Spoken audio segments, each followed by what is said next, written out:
और चलिए सबसे पहले बात करेंगे मुख्यमंत्री पुष्कर सिंह धामी की, जो कि रामनगर के दौरे पर हैं। सीएम पुष्कर सिंह धामी आज कॉर्बेट नेशनल पार्क जाएंगे। मुख्यमंत्री Dhami Jhirna zone day visit पर रहेंगे और जहां वो कॉर्बेट के वन्य जीवों का दीदार करेंगे। इस दौरान में कॉर्बेट प्रशासन के अधिकारी सीएम के साथ में मौजूद रहेंगे। तो झिरना जोन डे विजिट पर रहेंगे मुख्यमंत्री पुष्कर सिंह धामी। तो आज सीएम रामनगर के दौरे पर हैं और जहां जाकर वो कॉर्बेट पार्क में भी पहुंचेंगे और इस दौरान कॉर्बेट प्रशासन के अधिकारी भी उनके साथ में मौजूद रहेंगे।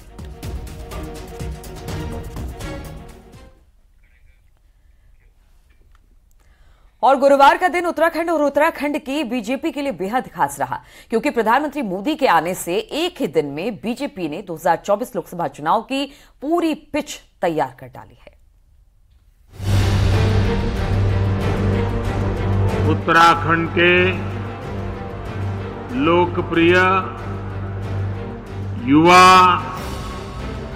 मुख्यमंत्री भाई पुष्कर सिंह धामी जी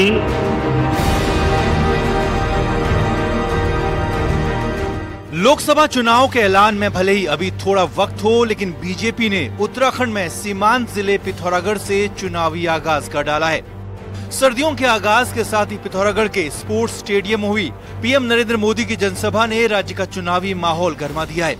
पीएम मोदी ने इस सोर घाटी से एक दो नहीं बल्कि 23 बड़ी परियोजनाओं का शिलान्यास किया और लोकार्पण कर डाला, जिसमें स्वास्थ्य, शिक्षा, इंफ्रास्ट्रक्चर, एनर्जी, पेयजल, खेल, कृषि, उद्यान और आपदा प्रबंधन से जुड़ी योजनाएं शामिल हैं। शिलान्यास और लोकार्पण हुआ है। मैं धामी जी और उनकी पूरी टीम को भी बहुत बहुत बधाई भी देता हूं, बहुत बहुत शुभकामनाएं भी दूंगा, जो राष्ट्रीय खेलों की तैयारी में पूरे जोश से जुटी हुई है। बहुत बहुत बधाई आपको और आपकी पूरी टीम को बधाई। 2014 के बाद केदारखंड में आज विकास की गंगा वही है। हर प्रकार से आज केदारखंड विकसित हुआ है, पौराणिक स्थलों का विकास हुआ है। उसी प्रकार आज आपकी मानस खंड की यात्रा जो आज आदि कैलाश से प्रारंभ हुई है, निश्चित रूप से इस यात्रा से इस संपूर्ण क्षेत्र को विकास निश्चित रूप से पहुंचेगा। जाहिर है, चुनाव से ठीक पहले प्रधानमंत्री की इन बड़ी घोषणाओं से बीजेपी के नेता जोश से भरे हुए हैं और इसीलिए अभी से वो दावा करने लगे हैं कि बीजेपी लगातार तीसरी बार राज्य की 5 सीटें जीतने वाली है।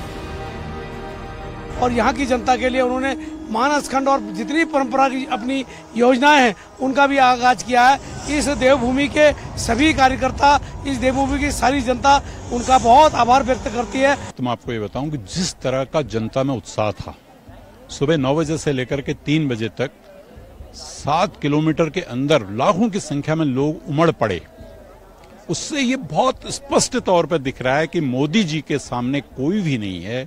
मोदी जी पे उत्तराखंड की जनता का अटूट विश्वास है। देखो 5 सीटें तो हम जीतेंगे ही जीतेंगे, लेकिन हम 5 सीटें इस बार 50+1 से जीतना चाहते हैं। पीएम की इन घोषणाओं से पिथौरागढ़ की जनता भी गदगद है। उन्हें उम्मीद है कि अगर पीएम मोदी द्वारा घोषित कार्य धरातल पर उतरते हैं तो तस्वीर बदलना तय है। नरेंद्र मोदी जी आए, हाँ, मतलब हमें बहुत अच्छा लगा। हमने उनको सुना, उनकी योजनाएं सुनी, तो हमें बहुत अच्छा लगा उनके बारे में सुन के। और उन्होंने जो हमारे उत्तराखंड के बारे में बोला, बहुत हमें अच्छा लगा। आज मोदी जी हमारे बीच आए और हमें लगता है कि ये जो योजना है इससे उत्तराखंड की तस्वीर जरूर बदलेगी। जाहिर है, जनता जहां घोषणाओं से उम्मीदों का दामन थाम चुकी है, वहीं उत्तराखंड बीजेपी भी 2024 लोकसभा चुनाव के लिए सपना सजो बैठी है, क्योंकि पीएम के इस दौरे से बीजेपी कार्यकर्ताओं को एक ऐसी बूस्टर डोज मिली है जिसका इस्तेमाल आने वाले चुनाव में पार्टी करेगी। लोकसभा चुनाव के ऐलान में भले ही अभी थोड़ा वक्त हो, लेकिन भारतीय जनता पार्टी ने सीमांत जिले पिथौरागढ़ में प्रधानमंत्री नरेंद्र मोदी की बड़ी रैली करा करके एक तरीके से चुनावी आगाज कर दिया है। प्रधानमंत्री की लोक लुभावन घोषणाएं भी इस ओर साफ इशारा कर रही हैं। सहयोगी विजयवर्धन और कैमरा पर्सन राकेश रावत के साथ शैलेंद्र नेगी, न्यूज़ 18 पिथौरागढ़। पिथौरागढ़ की रैली में प्रधानमंत्री नरेंद्र मोदी ने बड़ा बयान दिया। प्रधानमंत्री ने कहा कि पिछली सरकार ने इस डर से बॉर्डर इलाकों में विकास नहीं किया कि कहीं दूसरा देश इसका फायदा ना उठा ले। प्रधानमंत्री मोदी ने कहा कि आज हम पिछली सरकारों की तरह डरकर काम नहीं करेंगे। प्रधानमंत्री ने साफ कहा कि हम ना डरते हैं, ना ही किसी को डराते हैं।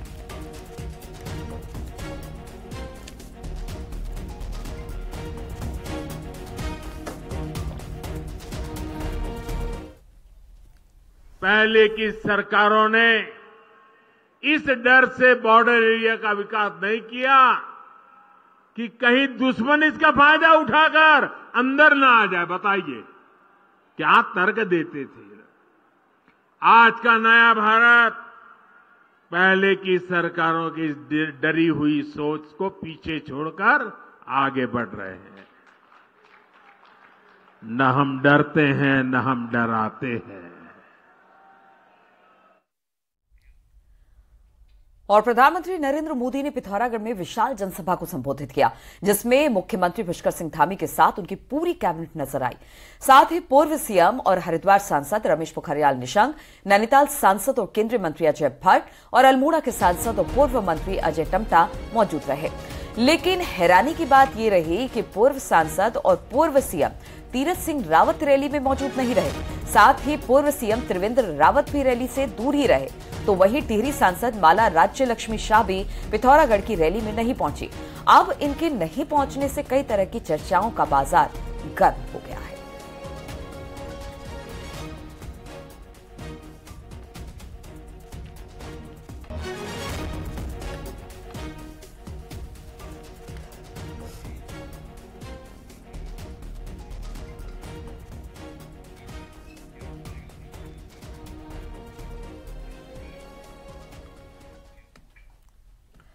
और इसी पर बातचीत करने के लिए पिथौरागढ़ से शैलेंद्र नेगी हमारे साथ जुड़ गए। शैलेंद्र, कल हमने देखा कि प्रधानमंत्री जिस तरह से उत्तराखंड पहुंचे, उनका भव्य स्वागत हुआ, वो भी काफी गदगद नजर आए। उन्होंने कहा कि बहुत जबरदस्त तरीके से मेरा स्वागत हुआ। रैली वहां पर हुई, लेकिन बहुत सारे राजनेता जो उत्तराखंड के बड़े नाम हैं, त्रिवेंद्र, तीरथ, राजलक्ष्मी, ये सब नहीं पहुंचे। आखिर क्या वजह रही इसके पीछे? क्या कयास लगाए जा रहे हैं? क्योंकि कहा यह जा रहा है कि कुछ नाराजगी है शायद। देखिए, नाराजगी का अभी तक ऐसा कोई पुख्ता बात सामने नहीं आई है, लेकिन जिन लोगों का पहले ही कंफर्मेशन था, भारतीय जनता पार्टी ने उनका कंफर्मेशन पहले ही कर दिया था, सरकार ने पहले ही कंफर्मेशन कर दिया था कि ये सब लोग आने वाले हैं। हाँ, ये कयासबाजी जरूर लगाई जा रही है कि आखिर इतने बड़े नेता, सांसद, पूर्व मुख्यमंत्री क्यों नहीं पहुंचे, वो भी प्रधानमंत्री की रैली में। हमने इससे पहले देखा कि हल्द्वानी में जब 2022 में प्रधानमंत्री की रैली हुई थी तो मंच सभी बड़ी नेताओं ने साझा किया था मंच, लेकिन पिथौरागढ़ की रैली में नहीं पहुंचे तो सवाल जरूर उठेंगे। लेकिन प्रधानमंत्री नरेंद्र मोदी ने अपनी जो पूरी की पूरी जनसभा है उस दौरान यह बेहद साफ कर दिया कि सीएम पुष्कर सिंह धामी पर उनका पूरा का पूरा विश्वास है। सीएम पुष्कर सिंह धामी की जिस तरीके से उन्होंने तारीफ की है वो देखने लायक है। और जो लोग कयास लगा रहे थे कि लगातार बीच बीच में जो पुष्कर सिंह धामी के विरोधी लोग हैं वो लगातार इस बात के कयास लगाते रहते हैं कि उनको बदला जाएगा, ये होगा और राज्य में कुछ बड़े बदलाव हो सकते हैं। लेकिन प्रधानमंत्री ने एक बार फिर राज्य के मुख्यमंत्री पुष्कर सिंह धामी की पीठ थपथपाकर यह साफ कर दिया कि 2024 का जो चुनावी मुकाबला होगा वो सीएम पुष्कर सिंह धामी के नेतृत्व में ही लड़ा जाएगा। और इस पूरी की पूरी जनसभा के दौरान जिस तरीके से उन्होंने मुख्यमंत्री की तारीफ की है और उन्होंने एक संदेश भी बेहद साफ दिया है कि आप अगर काम बेहतर करेंगे तो फिर आपकी प्रधानमंत्री तारीफ भी करेंगे। और तीसरी तरफ जो लगातार 5 सीटों जीतने का दावा कर रही है भारतीय जनता पार्टी, तो उसकी पिच भी प्रधानमंत्री नरेंद्र मोदी एक तरीके से सेट करके चले गए हैं। यानी किस तरीके से भारतीय जनता पार्टी आने वाले समय में पूरे रोड मैप के जरिए निकलने वाली है जनता के बीच में। यानी कुछ बातें प्रधानमंत्री ने जैसे बॉर्डर की बातें कही, यहाँ पहाड़ की महिलाओं के साहस की बातें कही और उसके साथ साथ सेना के जवानों की बातें कही। तो भारतीय जनता पार्टी का जो फोकस रहने वाला है, साथ ही उन्होंने कहा कि जिस तरीके से एशियन गेम्स में शैलेंद्र, प्रधानमंत्री नरेंद्र मोदी जिस तरह से पहुंचे, उन्होंने बहुत सारी बातें की, सौगात भी दिए, वो तमाम बातें कही और खासतौर पर उन्होंने कहा कि पुष्कर सिंह धामी का जो नेतृत्व है वो जबरदस्त है। उनके नेतृत्व में लगातार उत्तराखंड आगे बढ़ रहा है। 2024 के लिहाज से ये कितना महत्वपूर्ण है। और साथ ही ये भी, क्योंकि सवाल ये भी उठ रहे थे कि अगर बड़े नेता नहीं पहुंचते हैं तो कहीं ऐसा ना हो कि 2024 के लिए जो मिलके साथ काम करने की बात बीजेपी करती आई है, कहीं उसमें कुछ कमी ना रह जाए। क्योंकि बहुत सारी सीटें लोकसभा चुनाव में जिस पर अच्छा प्रदर्शन बीजेपी का नहीं रहा था, उसको जीतने की कवायद सबसे ज्यादा होगी 2024 में। देखिए, लगातार तीसरा मुकाबला होगा लोकसभा का, जो तीसरा मुकाबला होगा जिसमें भारतीय जनता पार्टी जिसे जीतने की कोशिश करेगी। यानी पांचों लोकसभा सीटें अभी तक भारतीय जनता पार्टी पिछले 2 चुनावों में जीतती रही है। 5 लोकसभा सीटें हैं उत्तराखंड के भीतर और बीजेपी का प्रदर्शन बेहतर रहा है। लेकिन अब पार्टी ने जो टारगेट लिया है वो ये लिया है कि 50% से ज्यादा मतदान बीजेपी के पक्ष में होना चाहिए, यानी 50% से ज्यादा मतदान से सीटें जीती जाएं। तो ऐसे में बीजेपी ने अपना लक्ष्य तय कर दिया है। बीजेपी को पार्टी विद द डिफरेंस कहा जाता है। यहां संगठन और सरकार बिल्कुल पैरेलल चलते हैं, यानी संगठन का काम बिल्कुल अलग चलता है और सरकार का काम बिल्कुल अलग चलता है। तो बीजेपी में जो अनुशासन की डोर है वो बहुत मजबूत है। ऐसे में जो बड़े नेताओं की नाराजगी कही जा रही है, ये नाराजगी कभी भी खुलकर सामने नहीं आती है। हाँ, गाहे बगाहे चर्चा जरूर होती है कि ये नेता नाराज हैं, ये नेता नाराज हैं, लेकिन ये नेता भी कभी खुलकर अपनी नाराजगी जाहिर नहीं कर पाते। लेकिन और शैलेंद्र, ये बीजेपी की खासियत रही है कि भले ही नेताओं में नाराजगी रही हो, लेकिन खुलकर लोग ये बात सबके सामने नहीं रखते हैं। जानकारी साझा करने के लिए बहुत शुक्रिया आपका। और चलिए खबरों में आगे बढ़ेंगे। रिलायंस चेयरमैन मुकेश अंबानी गुरुवार को बद्रीनाथ और केदारनाथ धाम पहुंचे और भगवान बद्री विशाल के बाद में बाबा केदारनाथ के दर्शन किए। आपको 5 तस्वीरें दिखाते हैं जिसमें रिलायंस के चेयरमैन मुकेश अंबानी की होने वाली बहू राधिका मर्चेंट और उनकी मां भी उनके साथ में बद्री केदार के दर्शन करने के लिए पहुंचे।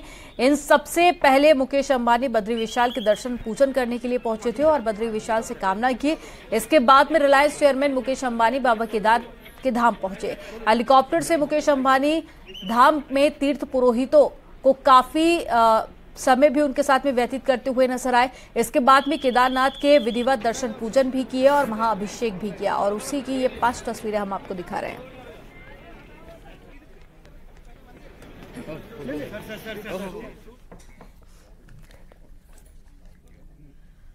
गुरुवार को निरंजनी अखाड़े के आचार्य महामंडलेश्वर कैलाशानंद महाराज की बद्री धाम पहुंचे और उन्होंने भगवान बद्री विशाल के दर्शन पूजन के विशेष पूजा अर्चना की और सबके उज्जवल भविष्य की कामना की। इस दौरान मंदिर समिति के अध्यक्ष ने उनका शॉल उड़ाकर स्वागत किया।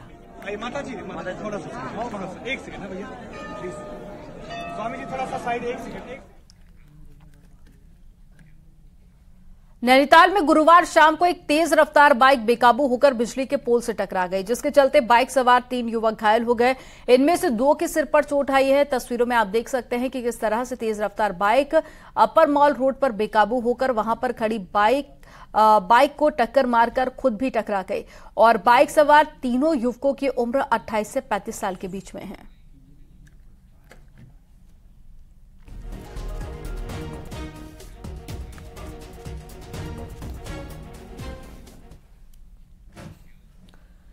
और हरिद्वार में पेट्रोल भरवाने के दौरान ऑटो ड्राइवर और पेट्रोल पंप कर्मचारियों में मारपीट हो गई।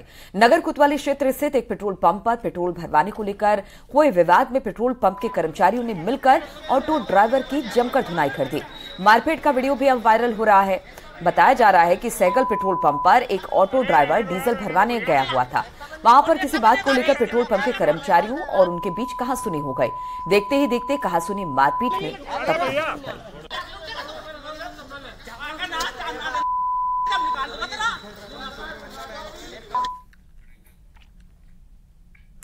घर के अंदर बार के लिए फिलहाल ऑनलाइन लाइसेंस नहीं मिलेगा। विवाद के बाद में एक्साइज डिपार्टमेंट ने इस पर रोक लगा दी है।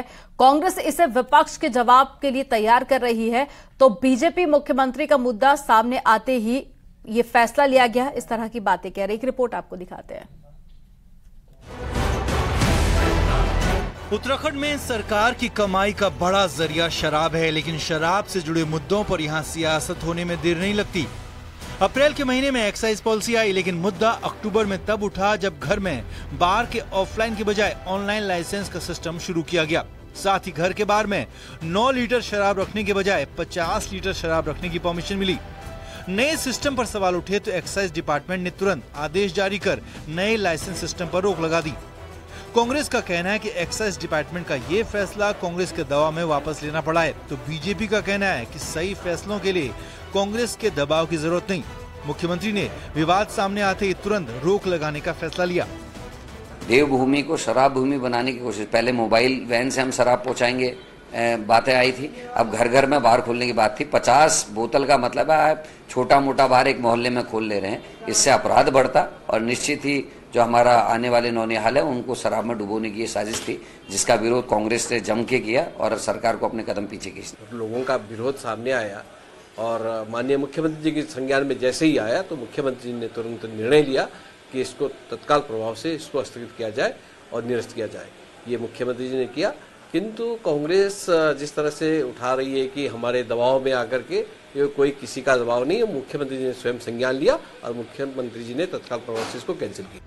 घर, पार्टी और इवेंट के लिए बार का लाइसेंस एक्साइज डिपार्टमेंट पहले से जारी करता रहा है, लेकिन लाइसेंस सिस्टम को ऑनलाइन करना और शराब की मात्रा बढ़ाने का फैसला 6 महीने बाद विवादों में घिरेगा, ये अंदाजा एक्साइज डिपार्टमेंट को भी शायद ही रहा हो। न्यूज़ 18 के लिए देहरादून से दीपांकर भट्ट की रिपोर्ट।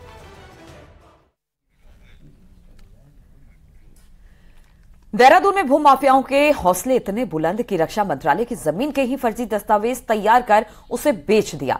देहरादून पुलिस सरकारी और खाली पड़ी निजी भूमि को खुर्द-बुर्द करने वाले भूमाफियाओं पर शिकंजा कस रही है और इसी क्रम में पुलिस ने एक अन्य गिरोह का पर्दाफाश किया, जिसने रक्षा मंत्रालय की जमीन के फर्जी दस्तावेज तैयार कर लिए और जमीनों को बेचना शुरू कर दिया था, जिसमें 11 लोगों ने घर बनाने के लिए भी प्लॉट खरीदा, जिसकी तफ्तीश कर पुलिस ने आरोपी हुमायूं परवेज को अरेस्ट किया, जिसने सहारनपुर में अपने रिश्तेदारों को 3 करोड़ रुपए के अलग अलग प्लॉट बेच दिए थे। टाउन का, जिसमें रक्षा विभाग को 1958 में जमीन हस्तांतरित निवर्तमान जो उस समय के जिलाधिकारी रहे उनके द्वारा रक्षा मंत्रालय को जमीन दे दी गई थी, लेकिन इनके द्वारा षड्यंत्र करके सहारनपुर में अपने जो रिलेटिव्स हैं, मतलब अपने पेरेंट्स के उसके नाम कराकर चेंज कराया गया था और साथ ही साथ उस ज़मीन पर अपना क्लेम किया गया और बाकायदा उसके डिमार्केशन के लिए प्रोसेस किया गया और उसके जिससे कि वो ज़मीन उसको मिल जाए। तो ये जब फर्जी रजिस्ट्री घोटाले में सारी चीज़ें जांच में आई तो इसका नाम प्रकाश में आया।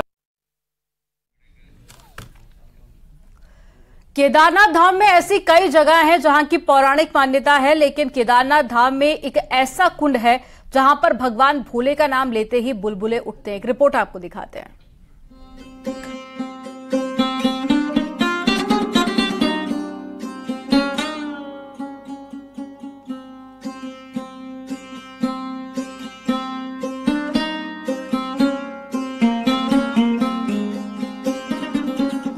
केदारनाथ धाम के पास ये है रेतस कुंड, जहां पौराणिक मान्यताओं के मुताबिक आज भी भगवान भोलेनाथ का नाम लेने पर पानी में बुलबुले उठते हैं।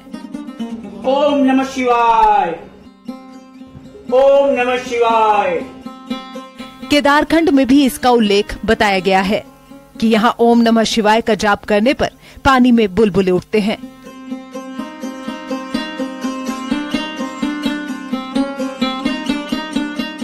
वहीं ऐसा भी कहा जाता है कि इस कुंड के जल को पीने से मनुष्य शिव रूप हो जाता है।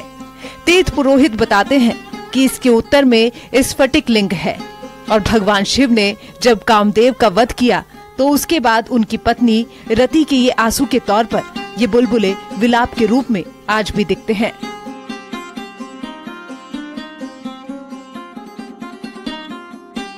ओम नमः शिवाय, ओम नमः शिवाय, ओम नमः शिवाय।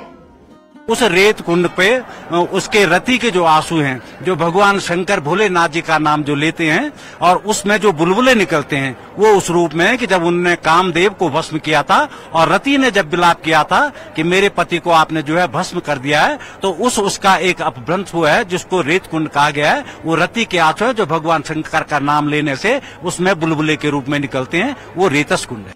वहीं कुंड के दर्शन के लिए आए यात्री इसे चमत्कार से कम नहीं मानते। प्राचीन मंदिर है यहाँ पर और कहा जाता है यहाँ पर ओम नमः शिवाय बोलने से बुलबुले आते हैं, जो हमने साक्षात देखे भी है। ये मंदिर में बम बम भोले नाम का नाम जब लेते हैं तब उसमें से पानी में से बुलबुले निकलते बाहर। ये पुराना ये क्या है, पूरा ये साँच है कि ये श्रद्धा है कि भगवान का नाम लो तो ये सब होता है। ये तो स्वर्ग का दरवाजा है इधर आने से। केदारनाथ धाम में वैसे भी कई ऐसी जगह हैं जहां की पौराणिक मान्यता है। ऐसे में रेतस कुंड से जुड़ी कथाएं यहां आज भी शक्ति के रूप का एहसास कराती हैं।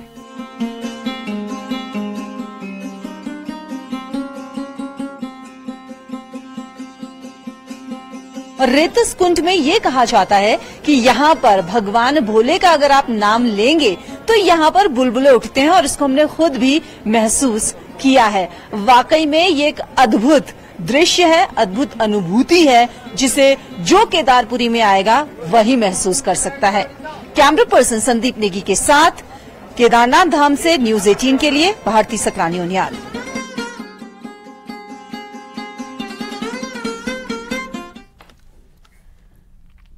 तो इस बुलेटिन में फिलहाल इतना ही और जाते जाते आपको दिखाते हैं पहाड़ से जुड़ी हुई 10 बड़ी खबरें फटाफट अंदाज में।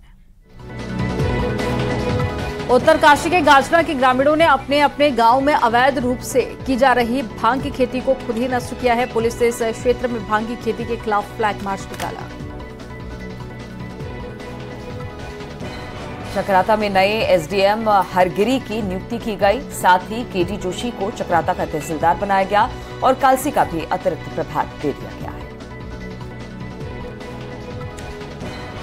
चक्राता के एसडीएम युक्ता मिश्रा को मुख्यालय से संबद्ध करने के बाद भी स्थानीय लोग नाराज हैं। व्यापार मंडल ने 2 सीएम धामी को तहसील प्रशासन के माध्यम से ज्ञापन भेजे। हल्द्वानी के भगवानपुर में सिंचाई नहर में बिल्डरों द्वारा अवैध कब्जा करने पर हाईकोर्ट सख्त कोर्ट ने याचिका पर सुनवाई करते हुए अतिक्रमण हटाने के आदेश दिए। उत्तरकाशी में तिलोत पुल में पीडब्ल्यूडी के सुस्त काम के चलते लोगों को परेशानी हो रही है। 1 महीने बाद भी पुल पर आवाजाही शुरू नहीं हो पाई। विकासनगर के सीएससी को उप जिला अस्पताल का दर्जा मिल चुका है, लेकिन अभी तक ना तो स्टाफ और न ही संसाधन जुटाए जा रहे हैं। बागेश्वर में मेरी माटी मेरा देश कार्यक्रम धूमधाम के साथ में मनाया गया, जिसको लेकर छात्र छात्राओं ने अपनी पारंपरिक वेशभूषा में सांस्कृतिक कार्यक्रमों में प्रस्तुति दी। पौड़ी गढ़वाल के कलजीखाल में मेरी माटी मेरा देश कार्यक्रम के तहत कलश यात्रा निकाली गई, जिसमें पौड़ी विधायक राजकुमार पौरी, अधिकारियों कर्मचारियों ने भी भाग लिया। विपक्ष के कुछ नेताओं द्वारा सनातन धर्म को लेकर दिए गए आपत्तिजनक बयानों के विरोध में साधु संत संसद करेंगे। 2 से 5 नवंबर को वाराणसी में संस्कृत संसद की जाएगी। नैनीताल में खेली जा रही स्कूल टेबल टेनिस प्रतियोगिता में सेंट जोसेफ कॉलेज के महराज बिस्ट ने जीत दर्ज की है। उन्होंने एकल वर्ग में अपने ही स्कूल के छात्रों को हराकर प्रतियोगिता जीती है।